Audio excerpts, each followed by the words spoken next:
she and Adnan, who is a practicing Muslim from Jordan, may have been fired by TLC for their strong pro-Palestinian stance, according to Showbiz Cheat Sheet.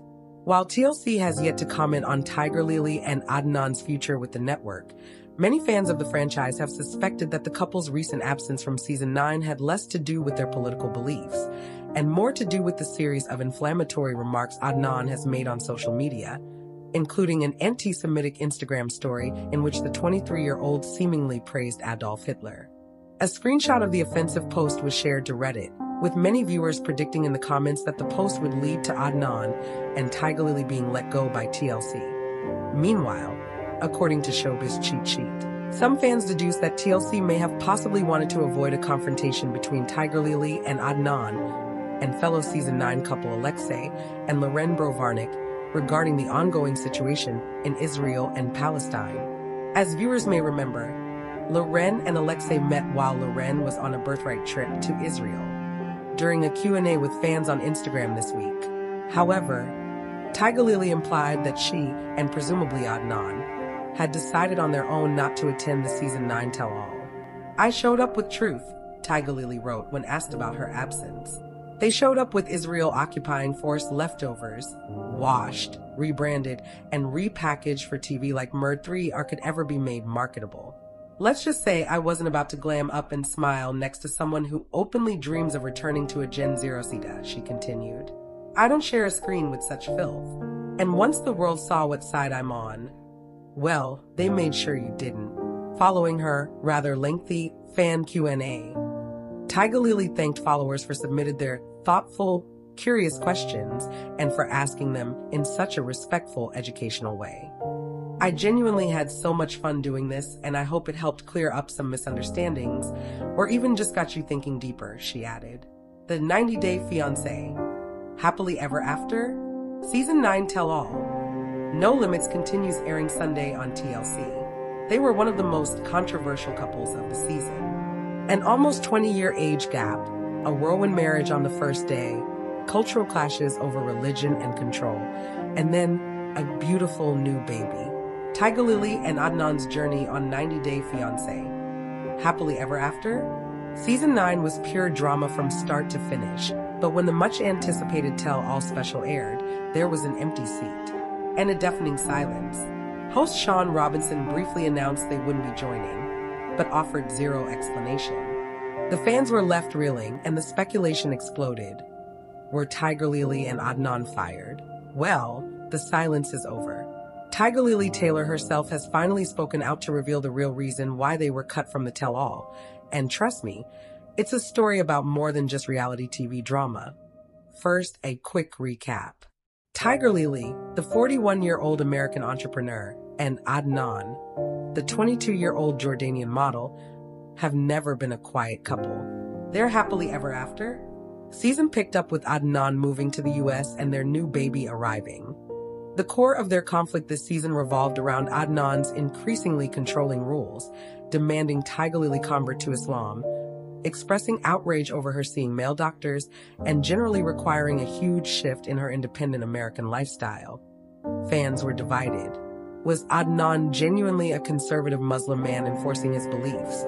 Or was this a classic case of manipulation and a green card agenda? The drama was peaking, which is exactly what TLC loves for a tell-all.so.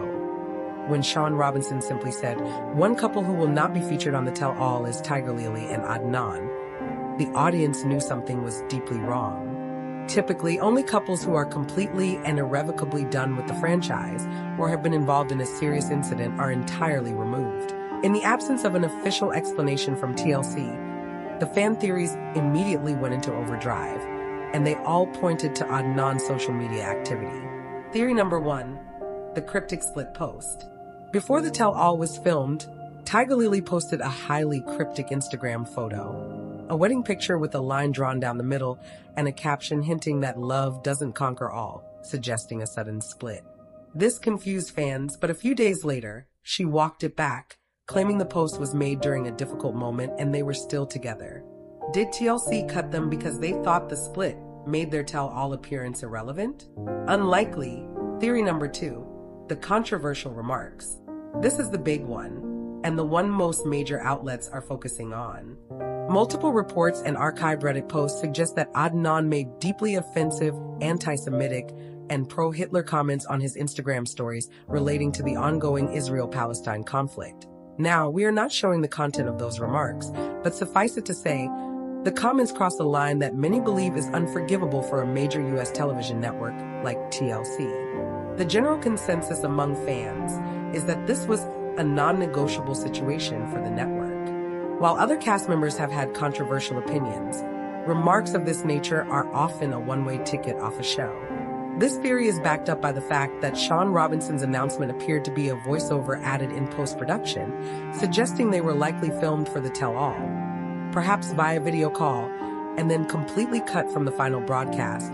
That IT took time. But Tigerlily Taylor finally addressed the elephant in the room on her social media, and she seemed to confirm the true nature of their absence. While she never directly mentions Adnan's controversial statements, her words strongly imply the issue was political speech and expressing unpopular opinions, responding to a fan asking why they weren't at the tell-all. Tigerlily's initial answer was vague, but defiant, but she later elaborated in a more pointed post, writing about her commitment to speaking out.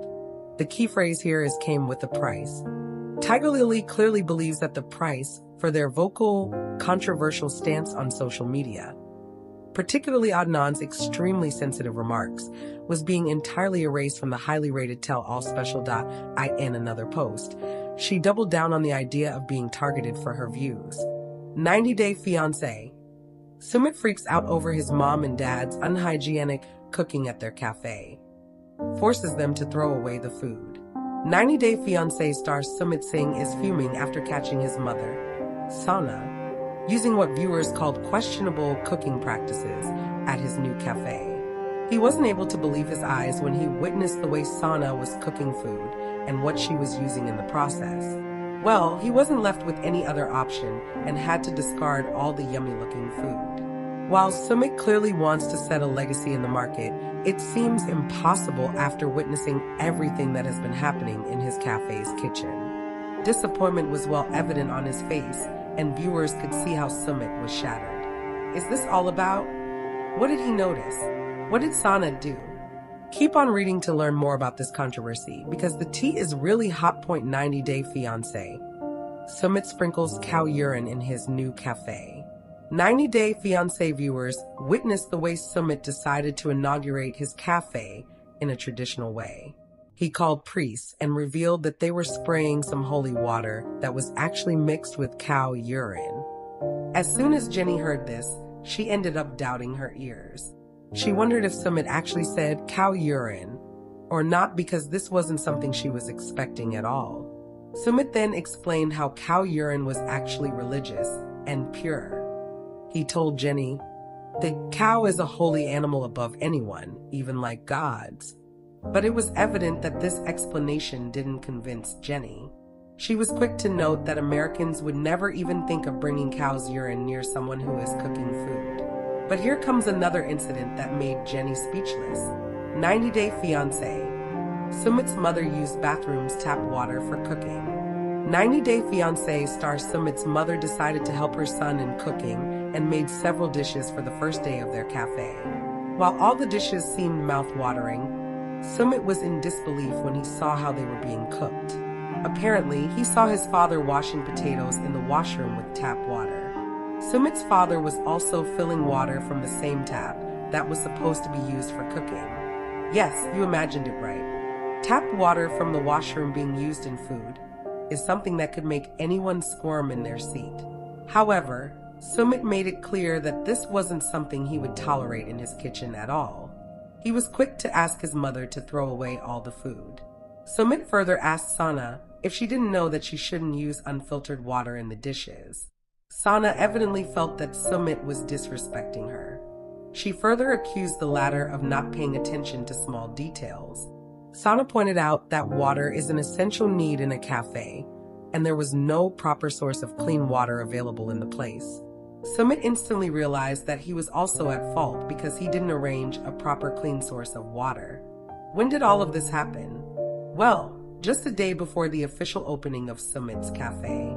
He was in disbelief while he was trying to figure out what to do next. What do you think?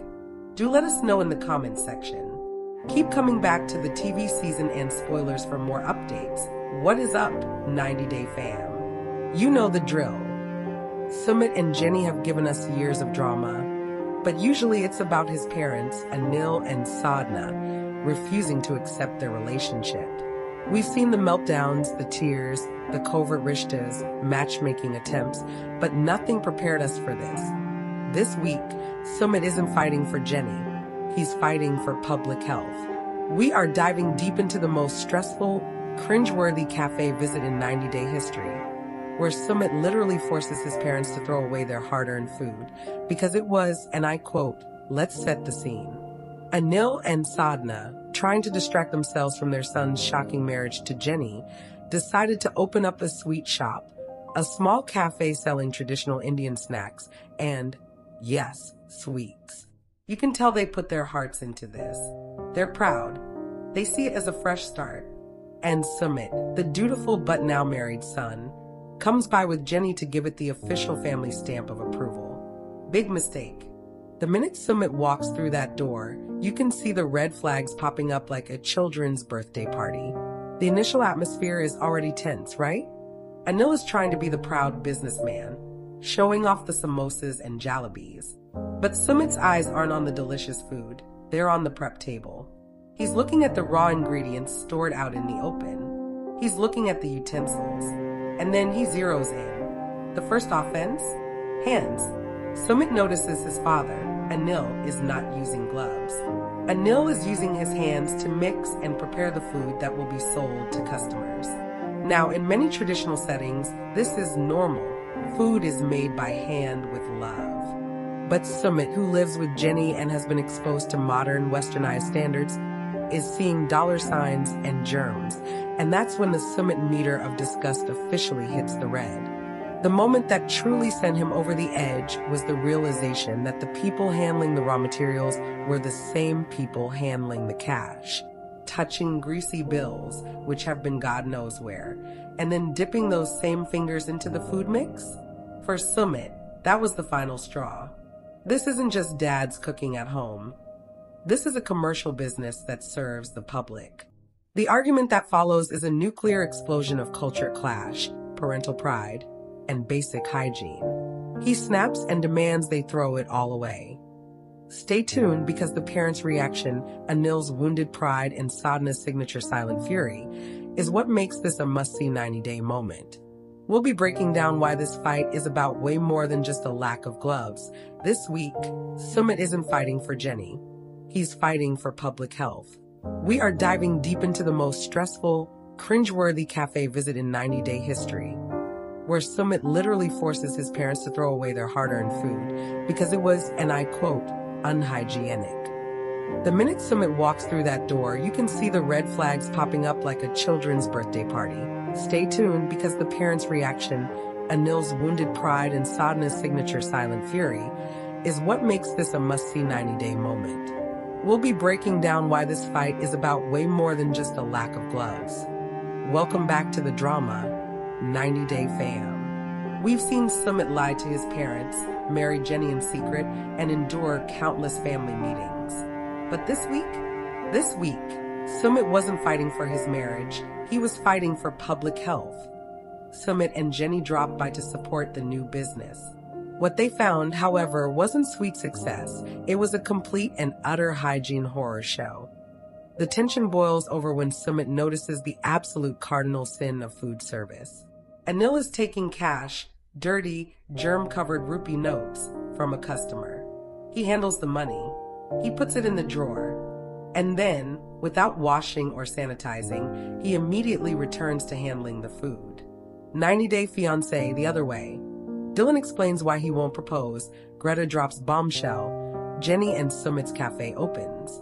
90-Day Fiancé. The other way featured Dylan revealing the real reason he didn't want to propose marriage to Patia, Greta admitting to Matthew she may not want children, and Jenny complaining that Sumit was throwing away money during the season 7 episode that aired Monday night on TLC. Like 90-Day Fiancé, The Other Way's prior seasons, Season 7 follows American citizens moving to or living in foreign countries for the sake of love, and their future spouses, and experiencing culture shock.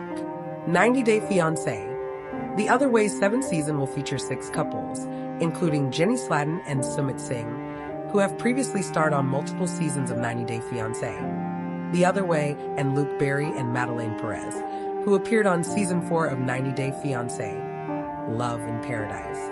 The new 4 couples are Greta from Oklahoma and Matthew from England, Anthony from California and Manon from France, Patia from Texas and Dylan from Tasmania, and Chloe from Massachusetts and Johnny from Aruba. Jenny and Sumit. Jenny said the cafe was starting to look like a cafe and the property, which already had equipment installed, was ready for final touches. Jenny planned to make coffee at the cafe, and when Sumit's mother Sadhana criticized the fact she wouldn't be doing anything else, Sumit defended his wife and said maybe her coffee was going to be the star of the show. Sumit then put up the cafe sign and it read, Family Cafe. The property, however, was quite small. Sumit said only 2 people could work in the cafe at once, and they'd have to take turns doing different jobs on different shifts. Sumit said they needed to make a great first impression on customers or else they'd never come back. Sumit's family was going to serve bread rolls, sandwiches, coffee, tea, French fries, eggs, toast, pasta, etc. When Sadhana was cooking potatoes, Sumit realized they had used a water source near the bathroom, which wasn't sanitary because it hadn't been filtered. Sumit raised his voice to his mother, telling her that was a basic step in the process, and she told him to shut up because he was insulting them. Sumit's parents said they needed a water source, and Sumit realized that they needed to prepare new food and start over. Later on, Sumit and Jenny handed out samples at their cafe to try to drum up business. A priest then arrived at the cafe to bless it, but he was spreading a mix of cow urine around. The turnout appeared to be a success, but Jenny pointed out how they made no money. Sumit, however, was proud of what they had accomplished. Dylan and Patia. Dylan and Patia were shown shopping for a new couch. Dylan suggested they should only spend a little on the couch and then put the rest of the money towards Patia's debt. Dylan alleged that Patia's spending used to be reckless and she had spent $5,000 to $10,000 on a shopping spree in a single day before. Dylan asked Patia exactly how much she owed, and she revealed it was $20,000. Patia said she had maxed out 5 credit cards, which shocked Dylan. Patia explained that she accumulated the debt after retuning to Las Vegas from Thailand because she had to start all over. This is your fault. I had no debt when I went to Thailand with you, Patia said. Patia recalled that time of her life being the lowest of lows, and she added, I have a lot of resentment regarding my financial situation because I sacrificed a lot for Dylan. But Dylan pointed out how Patia had 4 years to pay that $20,000 off, but she didn't. It seems the same problem keeps recurring, Dylan said. I'm not the same, Patia insisted. I've learned from my mistakes. Patia said she wanted Dylan to sell one of his properties so they'd have extra cash. But Dylan was worried there would just be something else to pay for after that. Dylan apparently didn't think selling one of his properties was fair or the solution to Patia's debt because it didn't seem like she was taking accountability for her spending habits. Dylan said when he first met Patia, he thought she was rich. But at the time, she was $60,000 in debt. This is a pattern. I love Patia and I want to be with her, but I don't want to be always cleaning up her mess, Dylan told the cameras. Dylan admitted to Patia he hadn't proposed to her because of her spending issues. He said he was afraid her spending was never going to stop. Patia, once again, insisted she wasn't that same girl that she used to be and Dylan needed to move past this. If he doesn't propose, I'm done. I'm moving on, Patia told the cameras. Things have been up and down. Greta told the cameras of her relationship with Matthew. It feels like Matthew and I are on different pages about everything, like money and where we're going to live in the future. It's been a bumpy start. Matthew's family welcomed Greta with open arms, and they apparently thought she was Matthew's soulmate. Matthew's loved ones said they were excited to spend Christmas with Greta, who had bad memories with her family around the holidays. But then there was talk of babies, and how Matthew's family couldn't wait for Greta to have kids, and hopefully twins at that. Greta admitted she was having a lot of anxiety about having children lately, and she couldn't tell if it was a phase or not. Greta wondered if she'd feel like becoming a mother once she had a house and settled down. Greta said Matthew wanted children and would be a wonderful father, and so she'd never want to take that away from him. Matthew's mother admitted to the cameras she'd be disappointed if she didn't have any grandchildren, but it was definitely a big decision for Greta to make, and she needed to do what's best for her. They love me so much and they've been so accepting. I don't want to give their hopes up about something that might never happen, Greta shared in a confessional. Everyone knew Greta's reluctance to have kids could result in a breakup, especially since she had told Matthew 6 months prior that she wanted to have children with him someday. Greta said reality set in more recently, and she's not sure she can picture having a family like that. Later on, Greta shared with Matthew how she was having anxiety and struggling with the idea of having a baby. Greta explained how she felt so unsure about kids, but maybe it was just a phase.